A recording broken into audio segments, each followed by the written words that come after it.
सरकार में अगर इस तरह के हमारे नेता रहेंगे और इस तरह का जो मुखिया रहेंगे तो क्या आने वाले समय में क्या बिहार में इस तरह का विकास हो सकता है। इसलिए मैं सरकार से आग्रह करना चाहता हूं कि आप हमारी बातों को सुनते हुए जल्द से जल्द हमारे ग्रामीण चिकित्सक भाइयों को समायोजन करें, अन्यथा हम विधानसभा और लोकसभा चुनाव में हम लोग आपको दिखाने का काम करेंगे।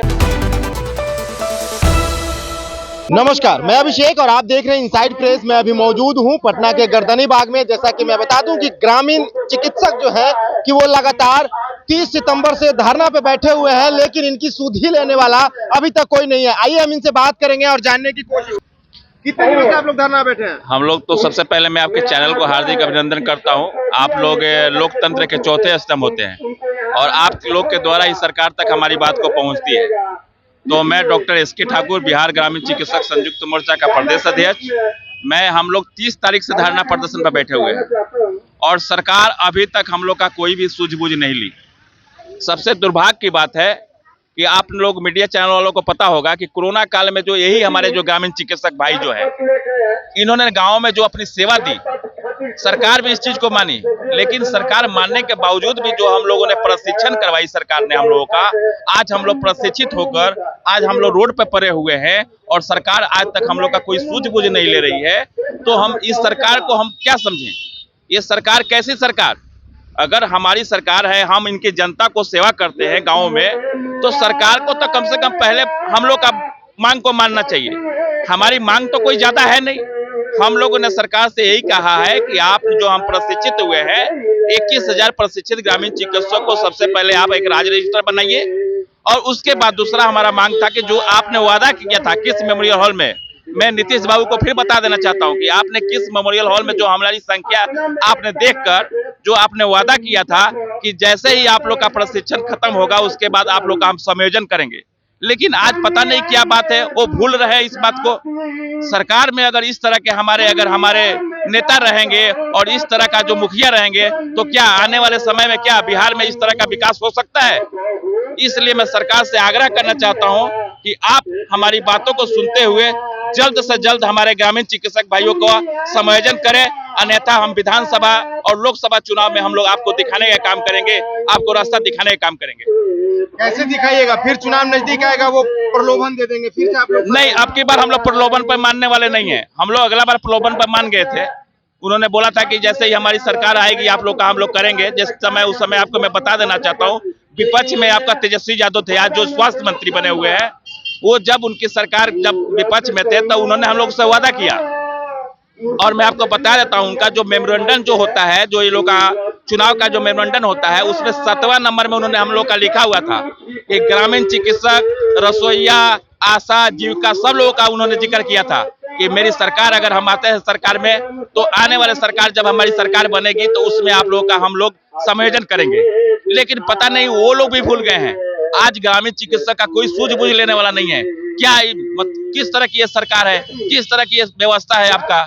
ये तो हम इस चीज पर बहुत हम लोग नाराज हैं और हमारे ग्रामीण चिकित्सक जो आपका रात को 12 बजे 1 बजे जाकर उनके जो ग्रामीण इलाके में जो हमारे सबसे निचले तबके के जो हमारे जो लोग रहते हैं, जिनके पास पैसा नहीं होता है, उनका जाकर इलाज करते हैं। आज बताइए, सरकार कम से कम हमारी बातों को माननी चाहिए, लेकिन सरकार पता नहीं क्यों नहीं हमारी बात मान रही है।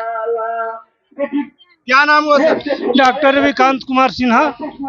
30 सितंबर से आप लोग धरना पे बैठे हुए हैं, लेकिन सरकार आप लोग की सुन नहीं रही है। तो सरकार का इस बार जो है कि चुनाव आने वाला है, आप ग्रामीण चिकित्सक हैं, आप लोगों के जो ग्रामीण में जो संपर्क होता है, कैसे आप सरकार को जवाब देना चाहते हैं? पहले सबसे पहले हमारे माध्यम से चैनल को बहुत बहुत शुक्रिया कि ऐसे आप क्वेश्चन उठाए। ये बताइए कि बिहार की मुखिया कैसा है। अगर थोड़ा सा मेरे तरफ से रिक्वेस्ट है कि आप जाकर के जरा देखिए रूरल एरिया में, अगर रूरल एरिया में ग्रामीण चिकित्सक नहीं रहेगा तो ग्रामीण चिकित्सक की स्थिति के वहाँ का जनता का सुरक्षा कौन करेगा, जो प्रभु जानता है। ये लोग आप लोग खुद कहते हैं कि अगर ग्रामीण चिकित्सक और चिकित्सक नहीं रहे तो भगवान भी पीछे हो जाएंगे। इसीलिए आप लोग भगवान का सेकंड भगवान का दर्जा दिए हैं, लेकिन बिहार की मुखिया हम लोग का ट्रेंड करने के बावजूद भी एक है, उनकी वचन भी दिए थे कि पहले पढ़ो उसके बाद हम खाने की व्यवस्था करेंगे, लेकिन आज वही है बिहार के मुखिया हम रोटी के चलते आज यहाँ पर बैठे हुए हैं और यही कहते हैं दोनों का चचा भतीजा को कि आपने जो वचन दिए हैं वो वचन पूरा करें। अगर वचन नहीं पूरा करेंगे तो अब लॉलीपॉप देखने वाले नहीं हैं। आपका लॉलीपॉप 19 में देखे थे और देखने का परिणाम भी ग्रामीण चिकित्सक दिखाया था कि 40 में 39 सीट दिल्ली भेजने का काम किया था तो ग्रामीण चिकित्सक किया था।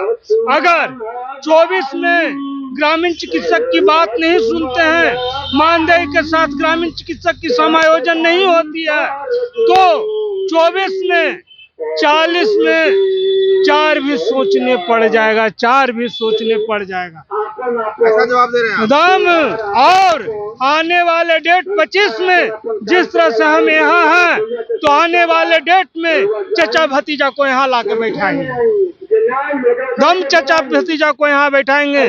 जिस तरह से गर्दनी बाग के मैदान में बैठे हुए हैं तो आने वाले डेट में वो कान खोल करके सुन ले चचा जी और भतीजा दोनों कि अगर हम ग्रामीण चिकित्सक की बात को दरकिनार किए तो आने वाले डेट में यही गर्दनी बाग के मैदान में नहीं बैठाए तो ग्रामीण चिकित्सक का कहिएगा कि ग्रामीण चिकित्सक क्या है। कहाँ से आए? हम दरभंगा से आए हैं। दरभंगा से। हाँ, सुना कि ये जो है कि 30 सितंबर से जो है कि लगातार धरने पे बैठे हुए हैं और मैं आपको बता दूं कि ये वही ग्रामीण चिकित्सक है कि जब कोरोना काल था तो बड़े बड़े डॉक्टर्स और बड़े बड़े हॉस्पिटल जो है कि कोरोना काल में इलाज करने से घबराते थे, लेकिन ये लोग जो है कि बेफिक्र होकर के ग्रामीणों का इलाज किए, उसके बावजूद भी जो है कि इन्हें सड़कों पे बैठना पड़ रहा है। फिलहाल के लिए इतना ही। आप क्या सोचते हैं अपनी प्रतिक्रिया कमेंट बॉक्स में जरूर दें।